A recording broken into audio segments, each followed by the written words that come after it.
Halo, Assalamualaikum anak-anak kelas 5 yang hebat-hebat. Jumpa kembali bersama Bu Maya.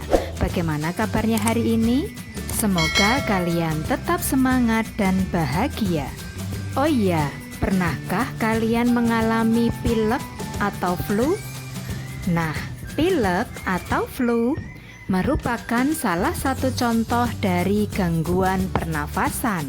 Nah, kali ini kita akan belajar tentang gangguan pada organ pernafasan manusia. Yuk kita mulai belajar bersamanya.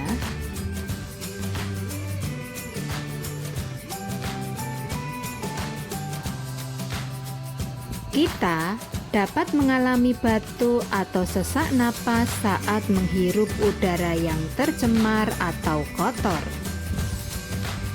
Sebaliknya, saat menghirup udara di bawah pohon yang rindang, kita akan merasa sejuk dan segar.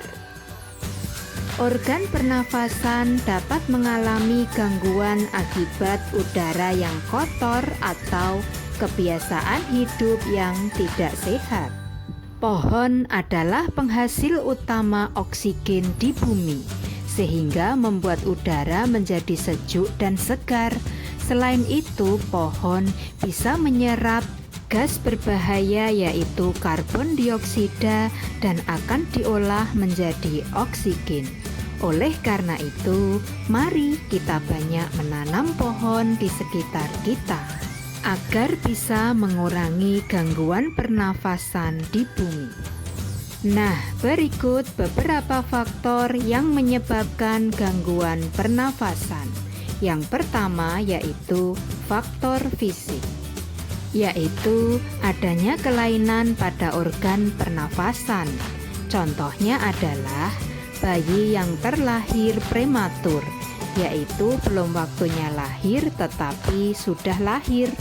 Nah, biasanya bayi prematur organ pernafasannya belum sempurna, sehingga membutuhkan bantuan alat pernafasan. Seperti gambar yang berikut ini.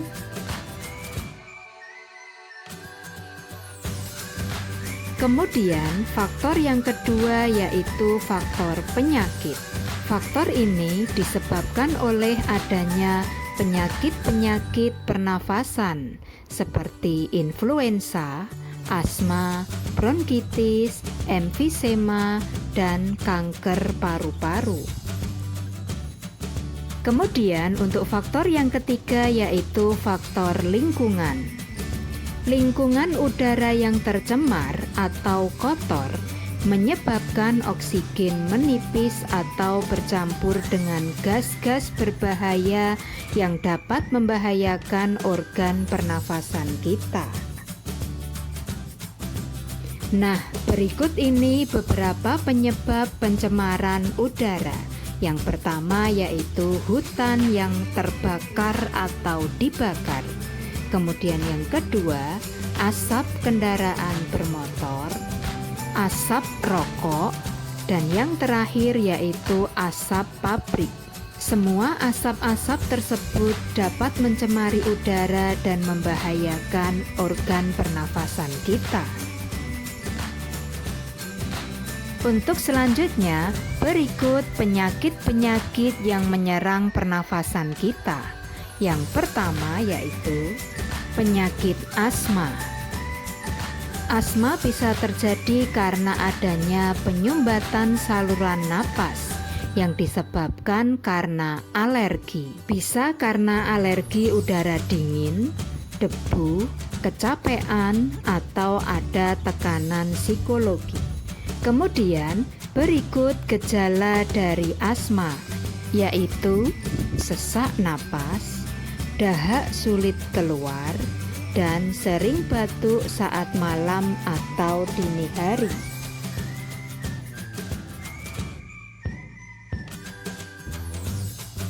Penyakit pernafasan yang berikutnya yaitu influenza. Penyakit influenza ini disebabkan oleh virus influenza. Kemudian, gejala dari influenza yaitu bersin-bersin, demam, dan pilek.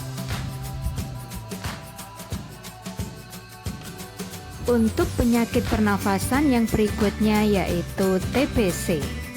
Penyakit TBC ini disebabkan karena adanya infeksi oleh bakteri Mycobacterium tuberculosis. Jika dibiarkan, maka sel-sel paru bisa mati. Akibatnya, paru-paru mengecil dan nafas si penderita akan terengah-engah. Nah, berikut gejala dari penyakit TBC, yaitu berkeringat di malam hari, mengalami sesak napas, badan terasa lemas, tidak nafsu makan, berat badan sering turun atau susah naik, sering batuk-batuk, dan yang terakhir mengalami demam.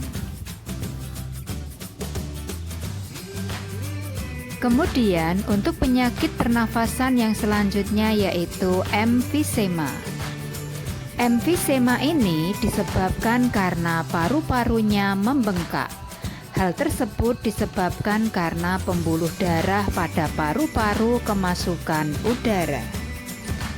Penyakit pernafasan yang berikutnya yaitu bronkitis. Bronkitis ini disebabkan adanya infeksi pada bronkus atau pada cabang tenggorokan hingga lendir menyumbat bronkus dan menyebabkan si penderita mengalami sesak nafas. Penyakit pernafasan yang berikutnya yaitu kanker paru. Kanker paru ini disebabkan karena sel-sel kanker tumbuh tidak terkendali. Salah satunya karena merokok. Nah, berikut adalah contoh gambar paru-paru saat masih normal. Dan yang sebelahnya yaitu gambar paru-paru yang sudah rusak karena merokok. Nah, demikianlah beberapa penyakit atau gangguan pernafasan pada manusia. Nah, mari kita jaga organ pernafasan kita dengan cara hindari udara yang tercemar dan hindari asap rokok. Alhamdulillah hari ini kita telah selesai belajar bersama tentang gangguan pada organ pernafasan manusia. Bagaimana? Apakah kalian sudah mengerti? Wow, kalian memang luar biasa. Oke, jangan lupa like dan subscribe ya. Dan sampai jumpa di pertemuan yang berikutnya. Terima kasih. Wassalamualaikum. Bye.